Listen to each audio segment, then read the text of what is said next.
Fala galerinha, professor Rafael Veloso falando, e na aula de hoje a gente vai modelar um sistema do zero, tá?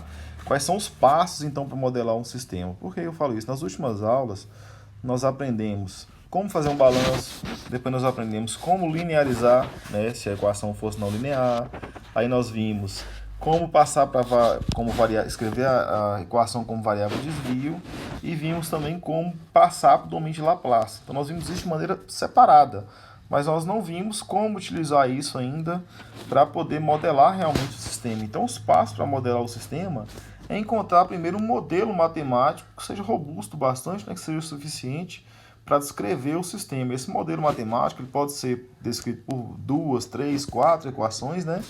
E geralmente essas equações elas partem de que a gente chama de equações fenomenológicas. Geralmente são balanços, né? Pode ser um balanço de massa, balanço de energia ou balanço de momento. São balanços que se baseiam na questão da continuidade.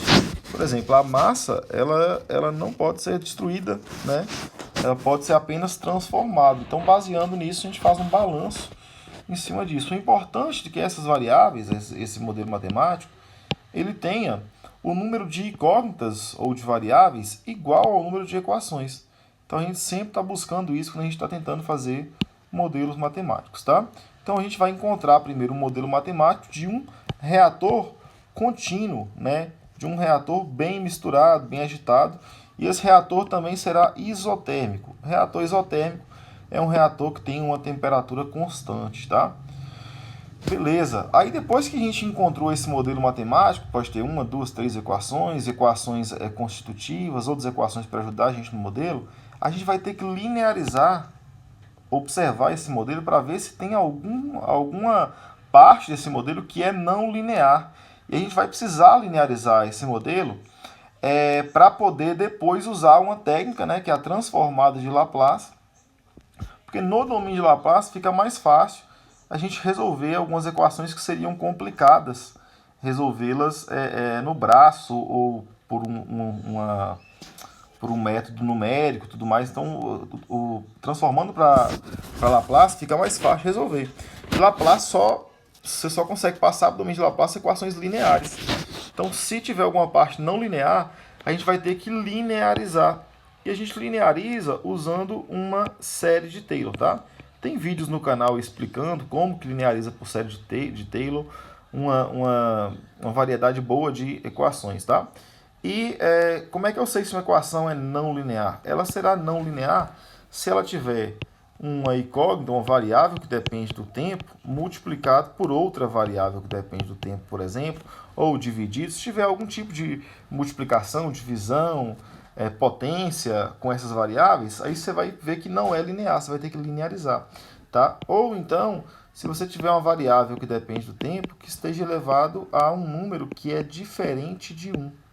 Então, se estiver elevado a 2, se estiver elevado a meio, a 0,3, aí você tem uma parte não linear no seu sistema e você tem que linearizar usando série de Taylor, tá?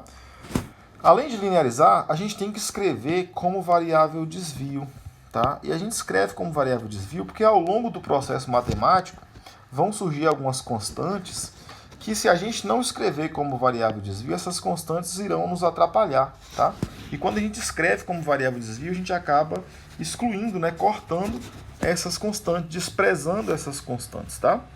Aí depois que você linearizou, você tem um modelo matemático que tem o mesmo número de variáveis, de incógnitas e equações. Aí você lineariza, depois que você linearizou, você vai passar para o domínio de Laplace. Você vai olhar, tem tabelinhas, né? Você vai olhar cada termo que tem no seu modelo e vai ver o que esse termo no domínio do tempo representa no domínio de Laplace, né? E aí depois que você passou para o domínio de Laplace, você vai reorganizar matematicamente essas funções para encontrar o que a gente chama de função de transferência, tá? Na aula de hoje a gente vai ver cada um desses passos. A gente só não vai dar conta de fazer esse simular no Simulink aqui, ó, que é uma ferramenta do MATLAB, porque na verdade, eu já tinha gravado esse vídeo, depois eu percebi que ele não estava pegando o áudio, e esse vídeo ficou com aproximadamente 30 minutos, né? Então, um vídeo bem grande, e depois eu filmo para vocês então esse quarto passo aí, tá? Então, o primeiro passo, vamos propor um sistema aqui, ó. Esse sistema, você tem um reator, isso aqui então é um reator, e esse reator está sendo agitado por essa aleta aqui, tá? Garantindo que em qualquer ponto desse reator a concentração seja igual, né? Essa é a premissa do reator que a gente chama de CSTR, um reator bem agitado, um reator contínuo, tá? Nesse reator vai entrar uma vazão de líquido, vazão volumétrica, que a gente vai chamar de F. Então, F é a vazão, que ficou bem feia escrita aqui, mas porque eu escrevi de longe, volumétrica, tá? E além disso, dessa vazão volumétrica que entra, né, já que é um reator, você vai ter reagentes e produtos. Então, você vai entrar com o reagente A, e esse reagente A vai ter uma concentração inicial. A gente pode determinar um valor para essa concentração inicial daqui a pouco, tá? É claro também que você vai ter uma vazão de saída. Aqui a gente falou que a vazão de saída e a de entrada são a mesma, tá? Você vai ter uma vazão de saída e você vai ter uma concentração de saída. Entra com uma concentração e sai com outra, tá? A reação, então, ela ocorre desta maneira aqui, ó, conforme essa expressão, A forma B. E a gente determinou, então, né, propôs que a densidade é constante, que a temperatura também é constante, que o volume é constante e que o RA, né, a taxa com que essa reação vai acontecer, essa reação aqui, ó, é igual a K vezes CA ao quadrado, tá? Esse K, ele depende da temperatura, mas a temperatura a gente falou que é constante. Então, vou propor que esse K aqui valha 100, tá? K, então, vai valer 100. Ele tem as unidades dele, mas eu não me lembro agora quais são as unidades. O volume do reator, eu coloquei um volume de um reator de 100 litros, que para quem quiser calcular com valores depois, usem aí, tá? Esses valores. Eu tenho que determinar também, gente, já que eu vou acabar caindo numa derivada que vocês vão ver. Para resolver uma derivada, eu preciso colocar quais são as condições iniciais. Essas condições iniciais, por exemplo, condição inicial de CAI, eu posso chamar de CAI 0, mas nesse caso aqui eu vou chamar de CAI barra, tá? Esse CAI barra, que é a concentração inicial, eu vou colocar que é 2 mol por litro, tá? A vazão inicial, eu vou colocar que é 1 litro por segundo. E o CA de saída aqui, ó, a concentração de saída, eu vou colocar que é 1 mol por litro. Beleza? Para quem quiser os valores aí para testar depois, fica os valores. Então, como é que a gente vai fazer para achar o modelo matemático para fazer o primeiro passo para esse sistema? A gente vai tentar achar uma equação que me diga o que acontece com esta concentração aqui na saída. O interessante para a gente é saber o valor dela. Esses dois valores aqui, ó, de cima, o fluxo e a concentração de entrada, eles são dados de entrada. Eu que vou controlar, né? Se eu quiser aumentar o fluxo de entrada no reator, eu aumento. Mas o que isso vai causar na concentração final? Se eu quiser mudar a concentração de entrada, eu mudo. Mas o que isso vai causar na concentração final? Então, aqui nós temos duas variáveis de entrada, que é o F e o CA, e só uma variável de saída. O CAI, né, que é a entrada, CAI, e o CA é a variável de saída, tá? Então, para poder relacionar essas variáveis, eu vou começar fazendo um balanço molar deste componente A aí. Como é que fica esse balanço molar? Eu falo que o acúmulo, né, a variação do número de mols de A dentro do reator, então aqui dentro do reator, o número de mols de A ele pode aumentar, ele pode diminuir, né? Isso vai depender de quê? Vai depender de quanto de A que está entrando no reator, né? Se entrar muito, se entrar pouco, vai depender disso aí. Quanto que está saindo, né? Aqui assim sai, né? O número de mols de A, uma taxa, beleza? Que entra o número de mols de A, que eu vou chamar de NAI, que é uma taxa. E sai o número de mols de A como uma taxa também. E também dentro do reator, o A vai ser consumido. Então eu tenho que tirar esse A que vai ser consumido, já que o A é um reagente, ele vai ser consumido. E eu gostaria de lembrar ao pessoal que é o seguinte, que o número de mols, ele pode ser escrito de várias formas. Por exemplo, lá no ensino médio a gente escrevia o número de mols assim, ó, como massa sobre massa molar.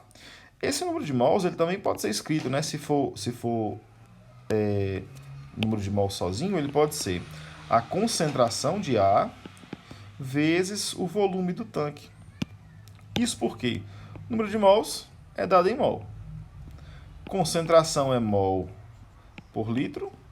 Se eu multiplicar pelo número de litros, né, que eu tenho no tanque, então eu corto, e aí fica o número de mols. tá? Se eu estiver falando de uma taxa molar, né? Se for um Na bolinha, numa taxa molar, isso pode ser a concentração vezes uma taxa volumétrica, né? Que é o fluxo. Joia? E aí como é que isso funcionaria? Aqui, ó, é mol por segundo, por exemplo. Aí essa concentração é mol por litro e o fluxo é litro por segundo, né? Aí corta litro com litro e no final a gente tem mol por segundo, tá? Então eu vou reescrever esse balanço de massa usando essas transformações de N aqui, ó. Eu as coloquei aqui embaixo, ó. Então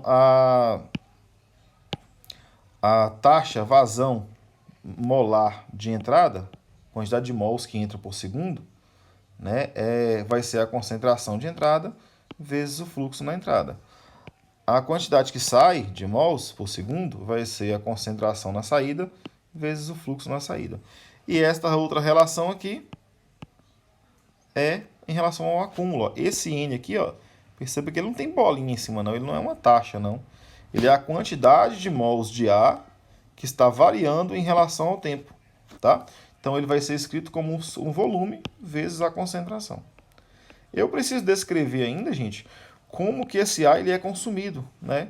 Em termos de concentração e tudo mais. E a gente sabe o seguinte, ó, ele é consumido conforme uma taxa, que é o RA. Se o RA é grande, consome muito do reagente A. Se essa taxa é pequena, consome pouco. E essa taxa ela tem que ser multiplicada pelo volume. Porque vocês vão concordar comigo que se eu tenho um reator de 1 litro, eu vou ter um consumo X. Se eu tenho um reator de 1000 litros, o consumo é maior, tá? Então eu tenho que multiplicar esse consumo pelo V. Esse menos aqui, esse menos, é porque o A está sendo consumido. Se o A fosse gerado, aí seria um mais. Mas já que o A está sendo consumido, a gente tem um menos, tá? Então, reescrevendo esse balanço aqui de cima com essas informações aqui, ó, aí fica, ó, no lugar do Na vai ficar VCA, e esse V aqui ele é constante, ele pode sair para fora da derivada. Vale 100 litros, né? A gente colocou lá em cima. Aí aqui eu tenho Na de entrada, aqui eu tenho Na de saída, bolinha, bolinha. E aqui eu tenho, eu tinha na verdade aqui, ó, já acabei trocando, eu tinha V vezes o RA. E aqui o que acontece? Eu tenho quantas variáveis aqui? Porque eu tenho que ter o mesmo número de variáveis, de incógnitas e de equações. Equação aqui por enquanto eu só tenho essa. E variáveis, quantas variáveis eu tenho? Eu tenho o CA, que depende de T. E esse RA também, gente, ele também depende de T. Então, eu tenho duas variáveis, duas incógnitas e só uma equação. Desse jeito não dá para eu resolver. Aí eu preciso achar uma segunda equação. Para isso, eu uso a equação da taxa do RA. Essa equação está aqui em cima, ó. Olha ela aqui, ó. RA é K vezes CA ao quadrado, tá? Então, eu vou substituir essa equação aqui para que eu tenha uma equação e uma incógnita. Aí eu consigo resolver. Então, aqui fica K vezes CA de T ao quadrado. Beleza? Então, isso daqui, ó, é a quantidade de A que é gerado. Consumido, aliás. Consumido, tá? Aí, esse V aqui eu já vou mandar ele para o lado de cá da equação. E eu posso dizer o seguinte, que essa equação aqui ela tem alguns termos que são não lineares. Eu tenho que linearizar. Olha só. Esse termo aqui, ó, CAI vezes F, são duas funções que dependem do tempo que estão sendo multiplicadas. Então, há uma não linearidade aqui. Esse CA vezes F também é não linear. Aqui eu tenho um CA que depende do tempo, ó, que está elevado ao quadrado. Então, também é não linear. Eu posso pegar isso aqui, gente, e linearizar de forma parcelada. Eu pego essa equação, faço a técnica de linearização nela, substituo aqui. Aí eu pego essa equação, faço a técnica de linearização e substituo aqui. Mas eu posso também observar que aqui eu tenho uma derivada. Uma derivada. E tem uma técnica específica, né, que já transforma uma equação diferencial em... em uma equação linear, né, já a linearização. É um dos vídeos que tem aí no canal. Podem olhar aí, tá? Então, como é que eu faço para linearizar uma equação diferencial? Eu vou ver de quem que é essa equação ela é função. Eu vou chamar essa equação toda aqui, ó, isso aqui tudo eu vou chamar de g. Isso aqui vai ser uma função g. Essa função g, ela depende de quem? Ela depende do CAI. O CAI muda o valor de g. O f também muda o valor de g, porque o f ele varia ao longo do tempo, né? E quem mais que pode mudar o valor do g? O ca. Ah, professor, mas o v e o k mudam o valor de g? Mudar até muda, só que como eles são constantes, né? O que vai alterar mesmo é o que varia com o tempo, beleza? Então o g ele é função dessas variáveis, do CAI, do f e do ca, tá? Então a gente pode escrever, fazer essa linearização em termos do g. Vou pegar isso aqui.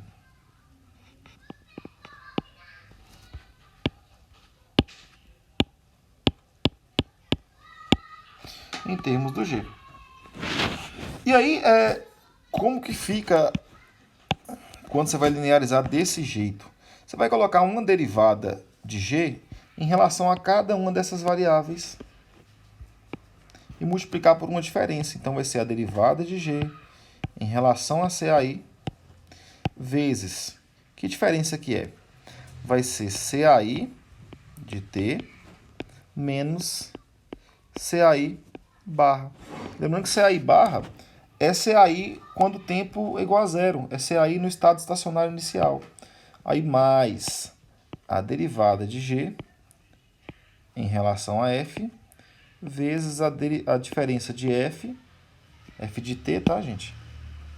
F de t menos f barra mais a derivada de g em relação a CA vezes CA de t menos CA barra, ok?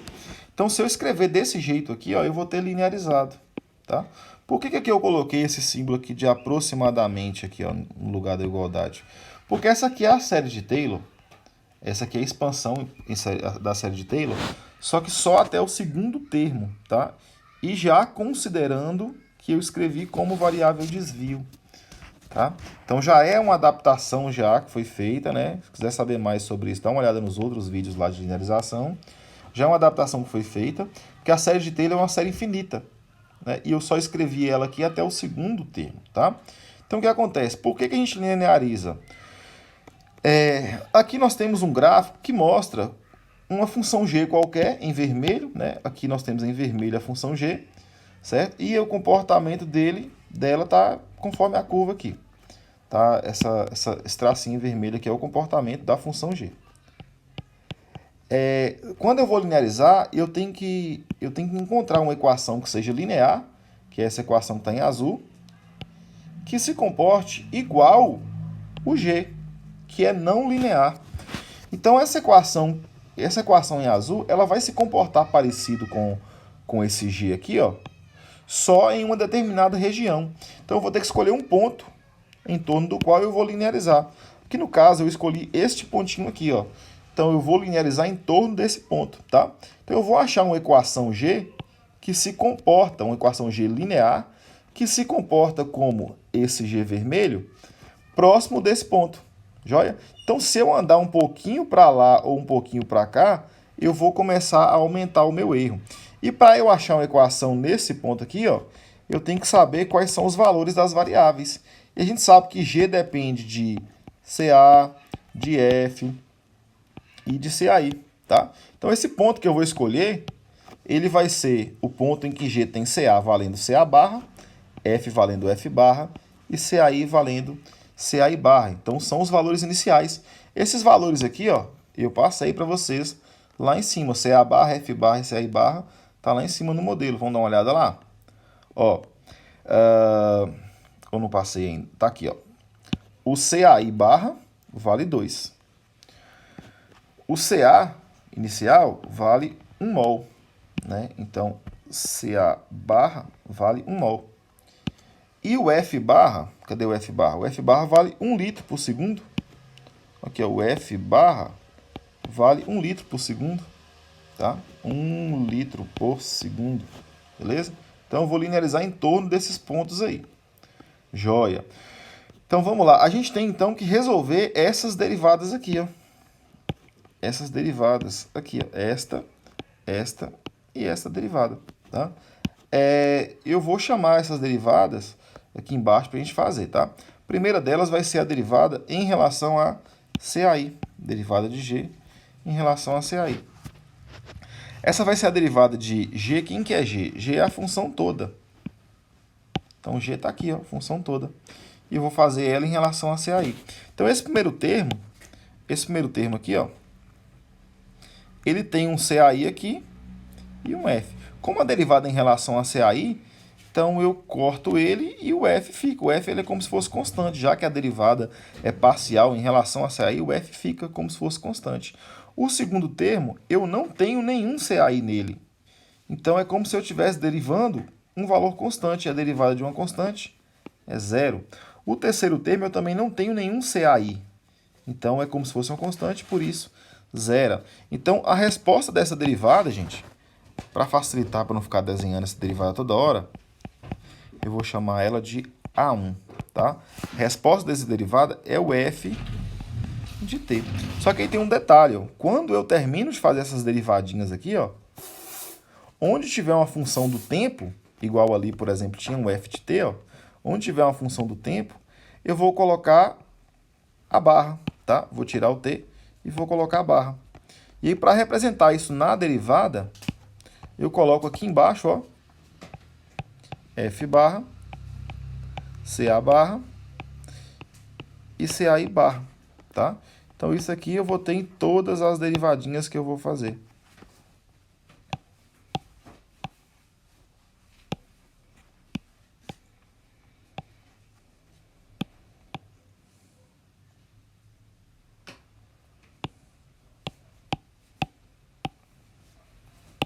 Nas três derivadinhas eu vou fazer isso. Eu vou derivar primeiro, depois eu vou substituir os valores por barra, tá? Então, a segunda derivada vai ser a derivada de G em relação a F. Eu vou chamar isso aqui de A2, tá? E aí vai ser a derivada em relação a F disso aqui que está aqui em cima, ó.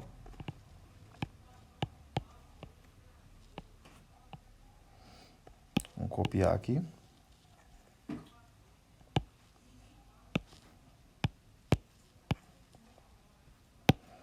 Derivada disso aqui tudo em relação a F.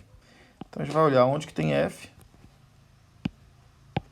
Essa primeira aqui tem o F, né? Então, o F ele é cortado, já que ele está elevado a 1. É como se fosse derivada de 3x dx, né?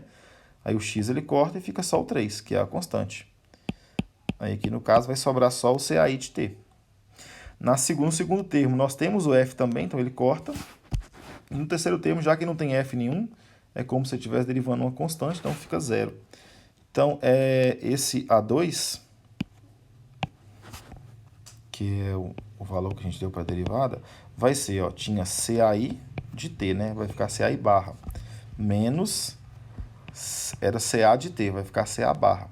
Então, o A2 vai ter esse valor. E perceba que esse valor de F, né, o valor de A1, na verdade, dessa derivada, no final das contas, é constante.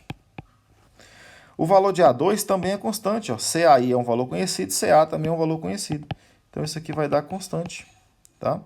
E o A3, que vai ser a última derivada, vou chamar de A3, que é a derivada de G em relação a CA, vou chamar de A3, vai ser a derivada em relação a CA de... Copiado aqui de cima de novo.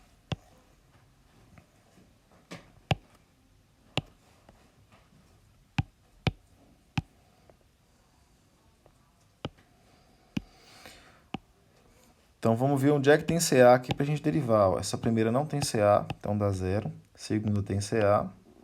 Opa, eu corto o CA. CA, então fica só o F. E essa terceira aqui, ó, essa derivadinha a gente vai ter que fazer aqui de maneira com mais calma. Então, A3 vai ser, ó, daqui fica só o F barra. E é menos, né? Tem um menos aqui. Menos... É isso aqui, eu vou manter o que é constante, que é o V e o K. E o CA ao quadrado é como se fosse x ao quadrado a derivada. Então, vai ser 2, né? Se é x ao quadrado, vai ser 2x dx, né? Então, aqui vai ser 2 vezes, ia ser 2 vezes CA de t. Só que eu não posso deixar CA de T, eu tenho que deixar CA barra, tá? Então isso aqui também, gente, vai ser constante, tá? Então as três derivadas vão resultar em constantes, beleza? E eu posso reescrever a minha equação lá de cima, ó. Essa equaçãozinha aqui, ó. Essa equaçãozinha aqui, ó. Eu posso reescrevê-la assim, ó. Fica V, que é constante, vezes a derivada de CA dt, CA de T, é igual a A1 vezes CAI de T menos CA barra, mais A2 vezes F de T menos F barra, mais A3 vezes CA de T menos CA barra, tá? E o que acontece? Essa diferença aqui, ó, essa subtração aqui, ó, essa subtração, essa daqui e essa terceira, é o que a gente chamou lá em cima de variável desvio, né? A variável desvio é o quê? Você pegar, chama essa variável aqui de variável desvio, ela vai ser o balanço dinâmico, que varia com o tempo, menos o balanço no estado estacionário, tá? Então, para eu escrever isso aqui, eu posso simplesmente colocar um C maior, CA de T. Isso aqui vai ser um F maiúsculo de T. E isso daqui vai ser um C grande de T. Só mudo para maiúsculo. No caso aqui, o C não fica tão legal não, porque eu tinha que ter escrito C um pouco menor. Então, essa equação ela pode ser escrita de maneira mais simples ainda, assim, ó, V dCA de T dt é igual a A1 vezes C azão I de T com mais A2 Fzão de T com mais A3 C azão de T como variável de desvio, tá? E aqui agora a gente passa para o domínio de Laplace, que é o passo 3, eu acho. Terceiro passo. Passando então para o domínio de Laplace, como é que fica? Fica V vezes... Essa derivada aqui, ó, quando tem derivada, a gente coloca um S, né? E repete a função. Essa função também, ela vai ser escrita como variável de desvio, tá? De S. Isso é igual a A1 vezes CAI de S, mais A2 Fzão de S, mais A3 CAzão de S. Agora eu vou fazer o seguinte, eu vou isolar esse CA aqui, ó, de um lado só, porque ele é a nossa saída, ele é o que eu quero saber, na verdade. Então, eu vou jogar ele pro lado de lá, vai ficar V vezes S, CA de S, menos A3, CA de S, é igual a A1, CAI de S, mais A2 vezes Fzão de S. Comumente, os livros dividem, quando chega nessa hora aqui, ó, os livros dividem todo mundo pelo termo que está acompanhando o CA. Então, eles dividem aqui por menos A3, aqui por menos A3, aqui por menos A3, para chegar num formato padrão de equação, tá? Mas não é necessário, tá? Eu não vou fazer isso aqui agora. Mas os livros eles fazem. Se quiser fazer para acompanhar, pode fazer. Então, o que a gente vai fazer? Eu vou isolar esse CA. Vou colocar ele em evidência aqui, ó, CA de S, que multiplica V vezes S, menos A3. Isso é igual a A1 vezes CAI de S, mais A2 vezes Fzão de S. Então, o CA de S, ele vai ser A1 sobre VS menos A3 de CAI de S, mais A2 sobre VS menos A3 vezes Fzão de S. O que é que nós temos aqui, gente? Isso daqui, ó, é uma função de transferência e isso aqui é uma segunda função de transferência. O que essa primeira função de transferência me diz? Ela me diz como a concentração inicial vai afetar a concentração final, certo? Ela é o termo multiplicador, tá? E essa multiplicação vai depender do valor de AI, de A1. Então, se o A1 for grande, o efeito da concentração inicial na concentração final vai ser grande, tá? Aqui no denominador, esse denominador vai dizer qual que é o tempo que vai demorar, de forma indireta, lógico, né? Qual que é o tempo que vai demorar quando você mudar a concentração inicial, com quanto tempo isso vai ser sentido na concentração final. Então, isso vai depender do denominador. E os denominadores das duas funções de transferência, aqui é uma função de transferência que eu chamo de ft1, e aqui é uma outra função de transferência que eu chamo de ft2. O denominador delas é igual, significa que se eu mexer no fluxo ou na concentração inicial, o tempo que vai demorar para a concentração de saída sentir essa alteração vai ser exatamente o mesmo, tá? Mas a influência que isso fará na concentração final é diferente. A influência em termos do CAI vai ser proporcional a A1. A influência em termos do fluxo vai ser proporcional a A2, tá? A gente vai ver isso em simulação. Eu vou ver se eu simulo para